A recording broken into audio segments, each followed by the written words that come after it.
as a singular planet. In fact, it is anything but. For this is a story not of a universe, but a multiverse, where universes and planets, such as Earth, were replicated and mirrored across a vibrating, infinite plane. Some barely different from the next. Others drastically so. This is DC On Screen. Every week, Dave and Jason talk about the multiverse of DC properties on film and television. But be warned, if it's been officially released, you can expect they'll spoil it. Welcome into DC On Screen episode 484. This is the Lucifer series finale review. This episode, season 3, episode 24. Devil of My Word. I'm your host, David C. Robertson. This is my co-host, Jason Goss. Hello. And can I just talk about how frustrating it is that this is the last episode? Sure. That wasn't an ending. No. That wasn't an ending.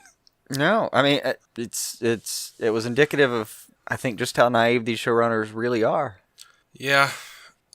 So the last 3 or 4 episodes has been pretty good of Lucifer. It's been gearing up and the kind of stuff that I really like.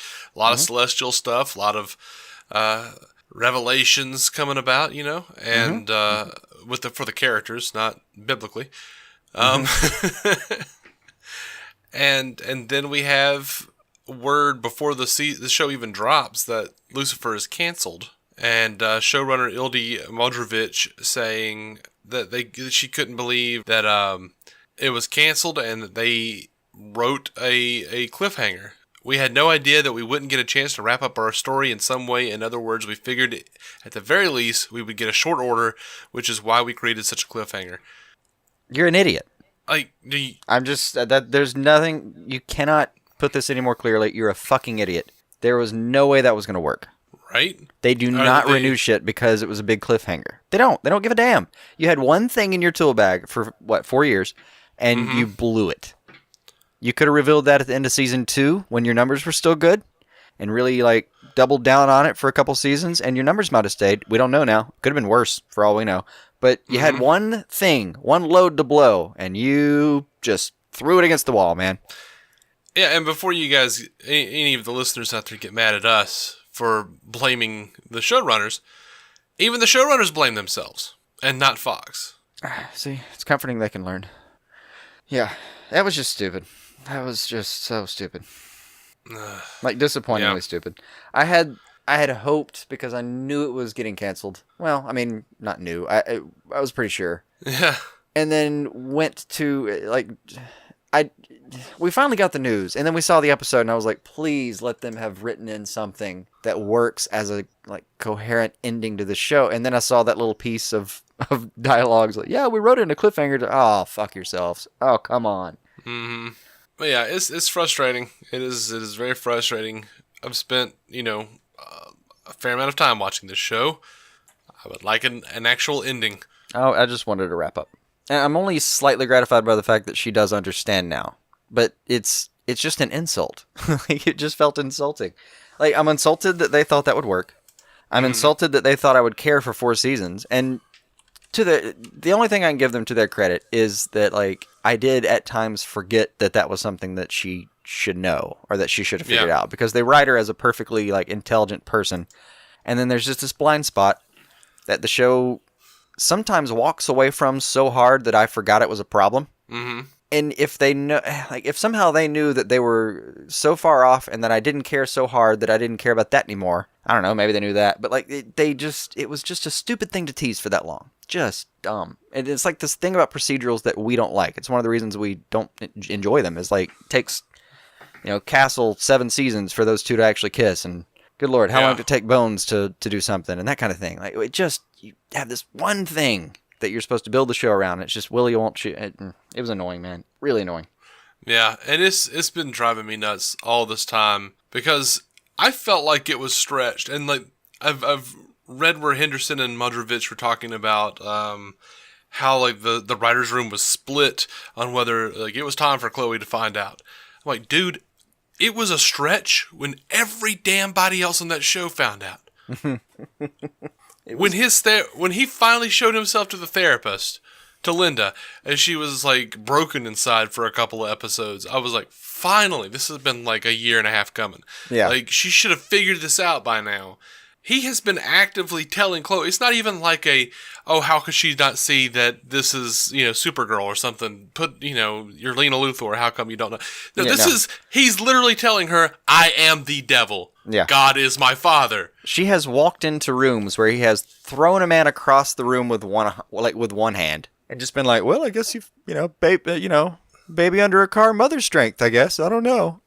You remember the pilot? You remember the pilot where Chloe's looking at footage of Lucifer like running around throwing a dude and just destroying a room. And then like she took her stupid pills. Yes. For 3 years. Yeah. So yeah, no, I wish we knew that. I wish everyone knew the half of the writer's room. Everyone on that half of the writer's room that was like, yeah, it's not time for him to not. No, you don't need to work ever again. Yeah, the half of the room that was voting that they should keep that going, I fully endorse the idea that they never work again. I would like them blackballed.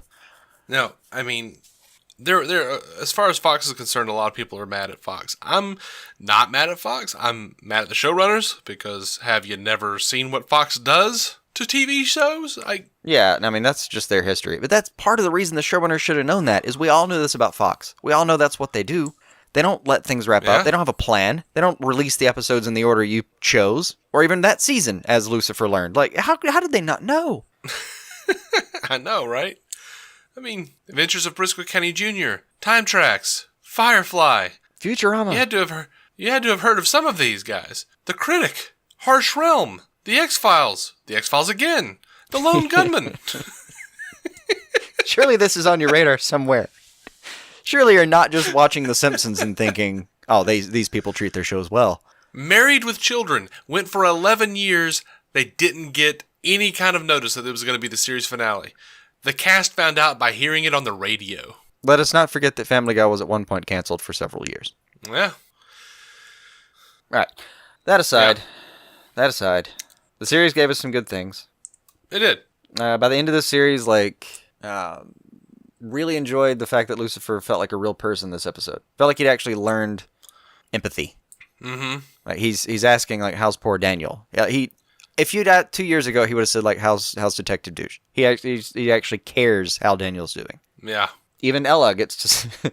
She actually had a line in there. I just wanted to tear his damn throat out right there. Oh, okay. Dude, Tom Welling killed it. Oh yeah. Wonderful. He did a really good job. Wonderful job. He had a great arc this season. I would have really enjoyed that if they had wrapped up his arc about an episode ago and really given me like one more wrap up episode. Mm-hmm. I mean, I was pretty okay with where they left it. I really just, I don't even know. To be honest, I think I'm okay with where it is. Like, I would like a wrap up movie or something.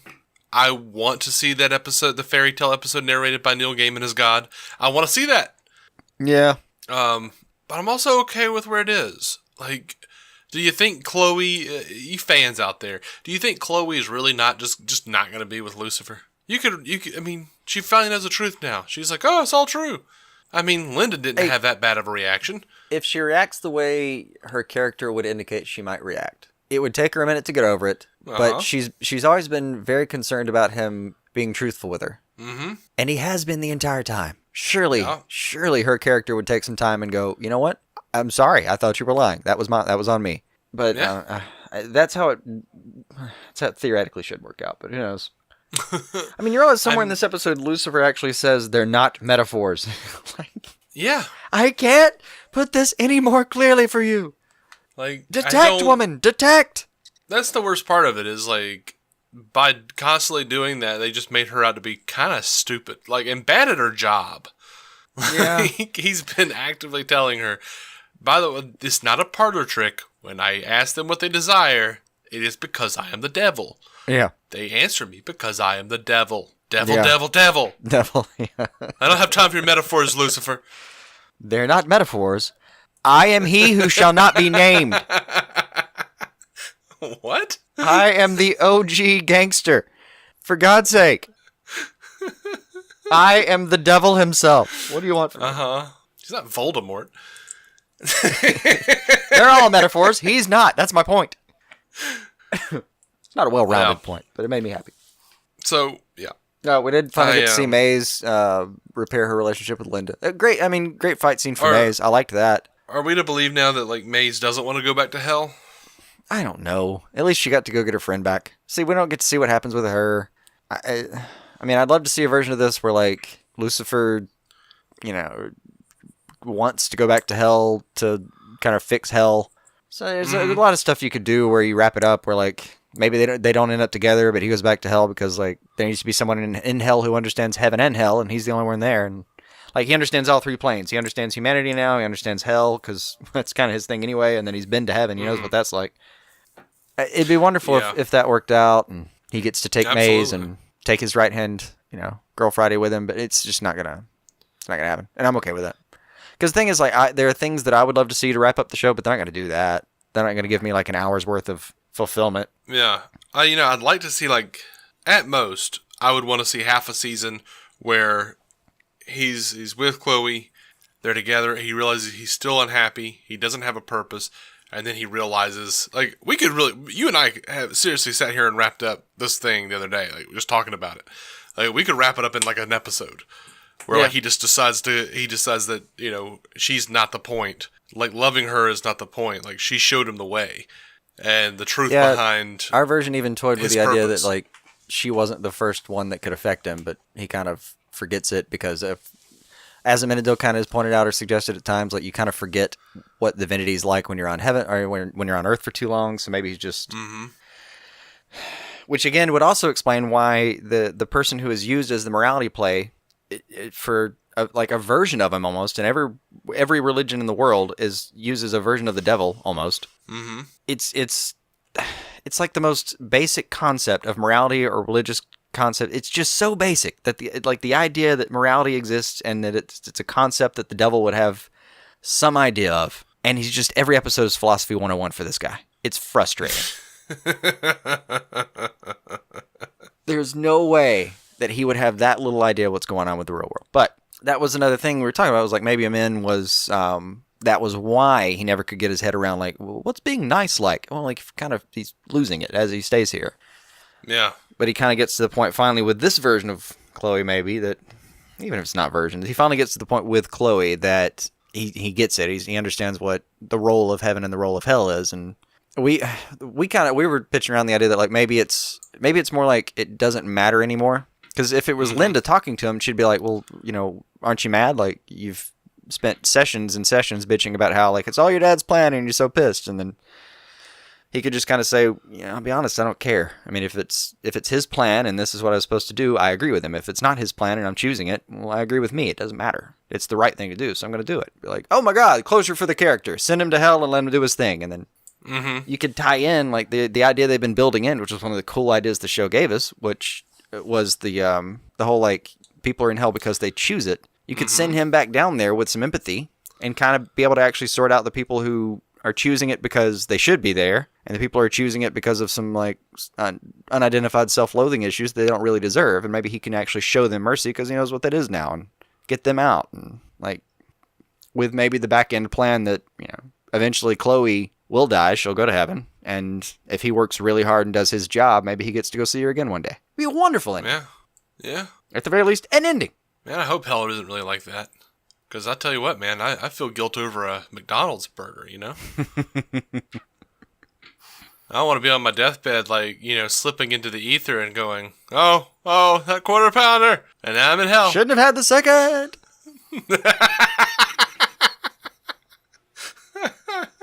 And then you go to hell, and it's just like you order, they hand you your food, you scoff it down, drive around, order again, they hand you your food, you scoff it down, order. That's it. That's hell. Yeah. Just endless Taco Bell quesadillas over and over again. Oh, no, that would be heaven. I love Taco Bell. And they are not a sponsor of the show. But you know what? If they messaged me, I would be like, hell yeah, let's do this. I love Taco Bell. Yeah. Unrelated thing entirely. I know a guy who has never called Taco Bell anything other than Taco Hell, and I see him eat it twice a week, and every time come and describe some, like, ungodly amount of gastrointestinal distress. Like, the stuff I would really rather not be shared with me, and then go back and do it again. I think he actually might be in hell. Like, I think he's maybe doing the thing you're talking about. No, man. It's like, you know what? Which is worrying me now. I'm wondering what loop I'm stuck in that I haven't recognized, and maybe I can get out. I don't know. I sometimes my stomach will hurt like really bad. Like I'll just have like a couple of days where I'll feel bad, and I'll say like, "What's wrong?" I've tried to figure it out, and then I'll go, "Oh, I haven't had any Taco Bell," and I'll go get me a couple of tacos. You know, right as rain. I feel great. That's beyond my reckoning. Completely beyond my reckoning. Yeah. Should definitely call Dr. Steve and ask him about that one. Nope. We're not talking about this beyond this episode. That was the amount of truth I was willing to confront about that particular thing, and we're moving on now. Yep. We're at maximum truth. I'm happy that it looks like Amina Deal's wrapped up, Charlotte's wrapped up. They had a good ending. I had some tears out of that one. That was good. Yeah. It was a good scene. That was good, yeah. Dan is sad, but he seems to be pretty wrapped up. I loved his throwing shit and breaking a table scene, because, who among us hasn't done that? Well, me, but okay. Oh, I get angry sad. I get angry and want to throw things at something sad. I have, but I've always had too much common sense. Like, I've had just too much sense. Like, it does. Look, trust me. If I can guess, what really happened in Den's head was he started to throw that, and before he even left his hand, he was like, "This is just not going to work out." But we're doing it. Like you regret it before you even finish being like, before you finish the beginning of the destructive part, before there are any consequences, and you've already seen it, but it's too late. Yeah. When I've been angry, sad, I like look around for just a little too long, and then wind up picking up a pillow and throwing it on the bed. Which is not very satisfying. I'm like, you know what? I'm going to be really... Because I'm like, even as I'm angry, sad, I'm looking around going, you know what? I'm going to be upset if that Batman breaks. I admit, though, it's one of the nice things about living in an old house, is every now and then you have a moment where you look around and like you just like are so angry or angry sad that you're like, I just want to break something. And in an old house that needs a bunch of repairs, you can look around and be like, that needs to be broken anyway. Screw it. Today. Mm-hmm. We're demoing that wall right now. Yeah, but I have like stuff on like every wall. So I know. It won't work for you. There was a great bit where it wasn't even a bit. It was real life. But it was when I lived with Matt Carroll of the MCU Cast, Marvel Cinematic Universe podcast. We were sitting on the couch, and he was like trying to be funny and mimic that scene where the person gets mad and throws like a beer bottle at a wall. Right. And I saw him like. He like goes to throw it. It wasn't a beer bottle. It was like a cream soda bottle, and it had cream soda in it. It was like halfway full, which is a crime unto itself. But yeah. I watch him like catch himself in his head. He goes to throw it and realizes that it's like a wall full of DVDs. I watch him catch it for like a split second and then like re-aim and throw and freak out because he just threw it and it like hit his computer in the wall. He was like, no, that was the thing that was even more expensive. He committed to the bit. He did. He was just like, no, gotta save that. How about there? Oh, no. Poor thing. I've done that one, for sure. Oh, for sure. Anyway. That's where I learned to repair sheetrock, though. I forget how old I was, like 12. I forgot. I don't even remember what I got mad at. Probably a video game. It was like, this is bullshit! And like punched the wall, and as soon as my hand went through, I was like, well, one, I'm glad that wasn't a stud. Two, I'm going to see how much of this I can repair before my parents get home. Might mitigate the anger. Mm-hmm. It helped a little. Well, that's just when you just have a sheepish look, and they go, what happened? And you say, I'm not very well coordinated. I tripped. The elbow went straight through. I don't know what to tell you. Oh, I don't even remember what I told him. No one can get mad for being fumbly. I don't even remember what I told him. I just went for it and started fixing it. It was like, I got mad, I punched the wall, I'm fixing it. I don't remember how much trouble I got in. No, I'm not advocating lying. Not really. Only to your parents. Well, that would have been what really happened with me. is I would I would never think like, hey, you know what would be a good idea? Putting my fist through a wall. It's I not a mean, good I'd be like, idea. nope. You're just like, I gotta punch something. That's gonna hurt my hand.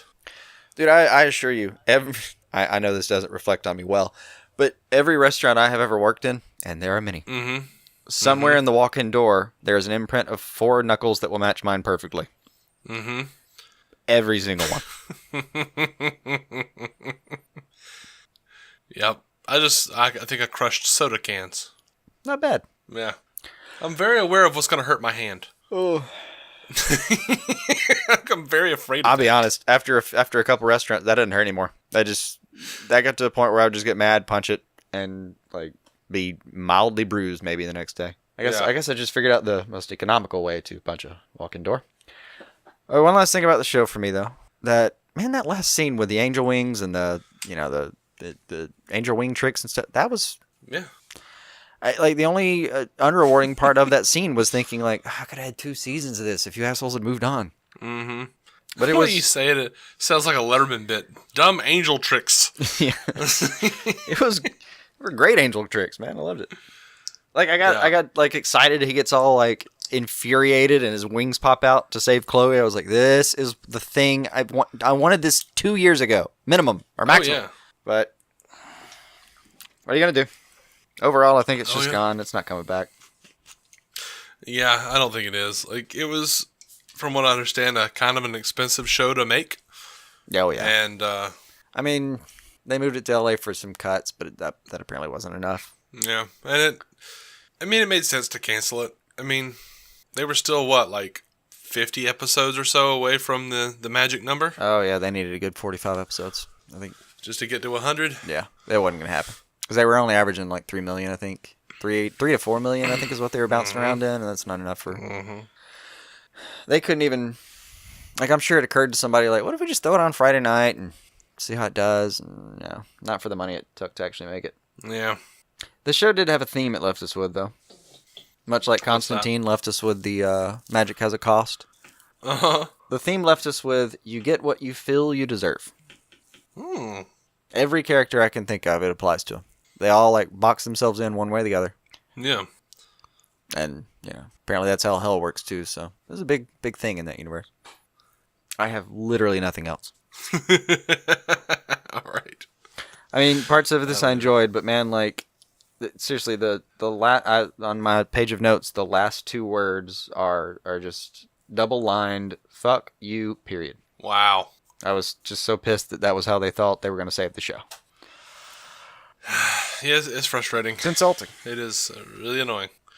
Like, have you never... Like, I just don't understand how you never look and see, like, what else has happened. Like, I don't No know show is- what lives these people lived that they thought that was a good idea. I have no idea. ugh.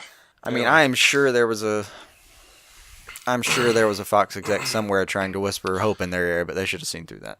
Well, if it gets picked up by someone else, by the way, CW has already Passed on said that it's one. not going to happen. Yeah, like, people asked Pedowitz, the president over there, about Lucifer, and he was like, we haven't even talked about it. I don't know what you're talking about. It's not even on the docket, man. It's not happening. We're good. Yeah. He said they were happy with what they had in development. If Yeah. it gets picked up for some reason or another, I guess we'll talk about it, but I'll definitely watch it. Berlanti just set a record here recently, as of like some of the series announcements for like most shows on the air at one time by a production company. Mm-hmm. Do you honestly think Pedowitz is going to take on another DC show that's only tangentially DC, I know, but another show that is theoretically set in a universe where those characters could meet, and ask Berlanti, hey, you think you could sort this one out too? Maybe have it ready for next year? No. Well, it could just be another standalone. iZombie's canceled now. Is that canceled? Yeah, I think it's gonna have like this next season that's coming up is like this last one. Oh, that's how it got renewed. I thought I didn't see if it was the last. If it's the last one, that's probably fine. But I enjoy that show. Yeah, I mean, there's standalones, and having a standalone Vertigo even makes sense with that precedent. But they're not gonna do it. They're not gonna do that. Mm-hmm. Take on a show that's as you said, expensive to do for little to no reward, and a lot of flack about, hey, you're gonna include it because blah blah blah blah blah. No. Yeah. DC streaming's not interested in it right now. Nope.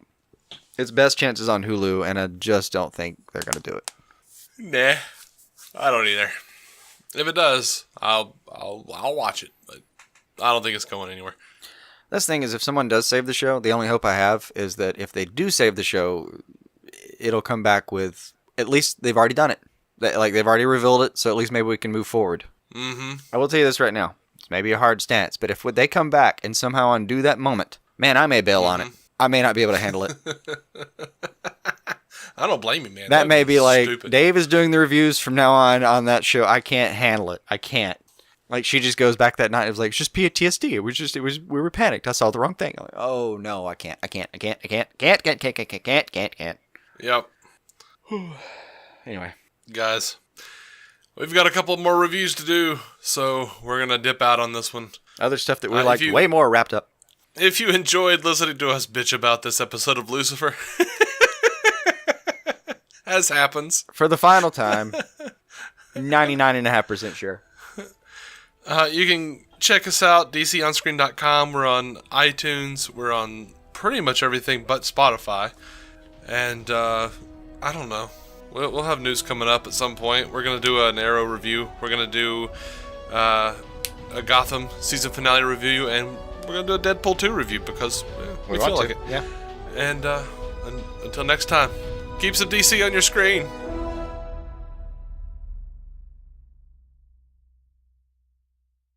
Our opening narration was from Dan Jurgens' The History of the DC Universe, Part 3 of 10, as featured in DC 52, Week 4. It was performed by me, David C. Robertson. Intro music by Jason Goss and Michael Shackelford. Michael's band, Future Elevators, could be found on Spotify or future-elevators.com. Our introduction was performed by Effie Ophelders of the fantastic podcast Stealing the Remote, which lives on SoundCloud. It can also be found on iTunes and Stitcher. We are proudly in partnership with TV Time, TV show calendar and social media site that lets you keep track of what you're watching, what your friends are watching, and where you all left off. DC On Screen is a maladjusted production. Visit maladjusted.tv for more from me and Jason, including sketch comedy, an improvised web series, vlogs, parodies, and more. Are you